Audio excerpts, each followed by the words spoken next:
नमस्कार, मैं हूं डॉक्टर वरुण प्रभा और स्वागत करती हूं हम सभी लोगों का अपने इस चैनल पर। आज के इस वीडियो में हम बात करने वाले हैं सी पेप्टाइड टेस्ट के बारे में। सी पेप्टाइड जो होता है ये पैनक्रियाज में ही बनता है, इंसुलिन के साथ ही बनता है। इंसुलिन जिसके बारे में आप सभी लोगों को पता है कि एक तरीके का हार्मोन होता है जो कि बॉडी के जो ग्लूकोज लेवल को कंट्रोल करने में बहुत ही ज़्यादा इंपॉर्टेंट रोल प्ले करता है। तो जो सी पेप्टाइड है और इंसुलिन है वो सेम स्टेप में ही फॉर्म होते हैं। तो सी पेप्टाइड को कई बार इंसुलिन के मार्कर के तौर पे भी यूज़ किया जाता है। तो आज की इस वीडियो में हम इसी सी पेप्टाइड के बारे में डिस्कस करेंगे कि ये टेस्ट क्या होता है, इसको कब कराया जाता है और ये टेस्ट कैसे होता है और इसका जो रिज़ल्ट आता है उसको कैसे इंटरप्रेट किया जाता है। लेकिन आगे बढ़ने से पहले अगर अभी तक आपने हमारे चैनल सब्सक्राइब नहीं किया अगर तो जल्दी से जल्दी कर लें ताकि आपका कोई भी अपडेट मिस ना हो और मैं आप तक ऐसी अलग अलग मेडिकल टेस्ट और इन्वेस्टिगेशंस की जानकारियाँ लेकर आती रहूँ। तो जैसा कि मैंने आपको पहले बताया, तो ये जो आज का वीडियो है इसमें हम आप यही डिस्कस करेंगे कि जो सी पेप्टाइड टेस्ट होता है ये क्या होता है। तो ये एक तरीके का ब्लड टेस्ट है जिसमें कि सी पेप्टाइड की मात्रा को जांचा जाता है कि वो कितना है।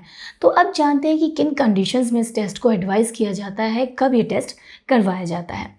अगर डायबिटिक है पेशेंट तभी टेस्ट करवाया जाता है। अगर पेशेंट को बार बार हाइपोग्लाइसीमिया हो रहा है, उसके लक्षण दिख रहे हैं तो ये टेस्ट करवाया जाता है। साथ ही साथ अगर ये सस्पेक्ट कर रहे हैं कि जो इंसुलिन है वो ज़्यादा बन रहा है शरीर में तब भी ये टेस्ट करवाया जाता है। कुछ एक ट्यूमर्स भी होते हैं जिसमें इंसुलिन का फॉर्मेशन बढ़ जाता है, उसके दौरान भी इस टेस्ट को एडवाइस किया जाता है। अब जानते हैं कि ये टेस्ट कैसे करवाया जाता है। तो इस टेस्ट के लिए जैसा कि मैंने पहले आपको बताया कि एक तरीके का ब्लड टेस्ट होता है जिसमें कि सी पेप्टाइड की मात्रा को जांचा जाता है। तो इसके लिए हमें एक ब्लड सैंपल की ज़रूरत होती है जो कि हमारे एल्बो की वेन से ब्लड लिया जाता है और उसको फिर लैब में भेजा जाता है जहाँ पे अलग अलग टेक्निक्स के द्वारा उसका टेस्ट किया जाता है और उसकी जो वैल्यूज़ होती हैं वो हमें बताई जाती हैं। अब यहाँ पे समझते हैं कि क्या क्या प्रिकॉशंस की ज़रूरत है ये टेस्ट करवाने के पहले। तो ये टेस्ट में 8 घंटे की कम से कम फास्टिंग, 8 से 10 घंटे की फास्टिंग बहुत ज़रूरी है। तो सुबह सुबह एम्प्टी स्टमक ही इस टेस्ट को करवाया जाता है। साथ ही साथ अगर आप किसी भी तरीके की कोई भी दवाइयाँ ले रहे हैं या फिर किसी भी तरीके के सप्लीमेंट पे हैं तो उसके बारे में अपने डॉक्टर को ज़रूर इन्फॉर्म करें। ये मैं सिर्फ इस टेस्ट के लिए नहीं कह रही हूँ, बाकी आप कोई भी टेस्ट करवाते हैं तो उसके दौरान आप जिस भी सप्लीमेंट पे हैं या फिर जो भी दवाइयाँ ले रहे हैं उसको आपको डॉक्टर को उसके बारे में ज़रूर इन्फॉर्म करना चाहिए। आप जानते हैं कि इसकी जो नॉर्मल वैल्यूज़ हैं वो कितनी हैं। तो इसकी नॉर्मल वैल्यू 0.5 to 2 नैनोग्राम पर ml होता है। लेकिन ये जो मैंने आपको रेंज बताया, नॉर्मल जो इसका रेंज है ये लैब टू लैब वेरी कर सकता है, थोड़ा बहुत डिफरेंस आ सकता है जो कि बिल्कुल नॉर्मल फिनोमेना है, इस पर बिल्कुल परेशान होने की ज़रूरत नहीं है।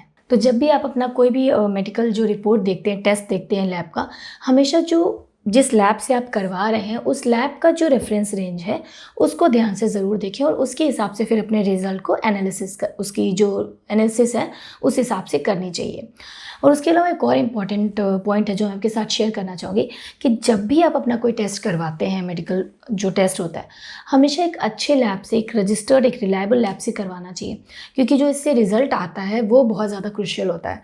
तो अगर आपको भी ऐसे किसी लैब के बारे में जानकारी चाहिए तो हमारी जो टीम है उसने डिस्क्रिप्शन बॉक्स में आपके लिए कैसे ही लैब का लिंक दिया हुआ है जिसकी आप मदद ले सकते हैं। तो अगर ये जो सी पेप्टाइड की वैल्यू है, अगर किसी डायबिटिक पेशेंट में इसकी वैल्यू बढ़ी हुई है दैट मीन्स कि उसको इंसुलिन रेजिस्टेंस है।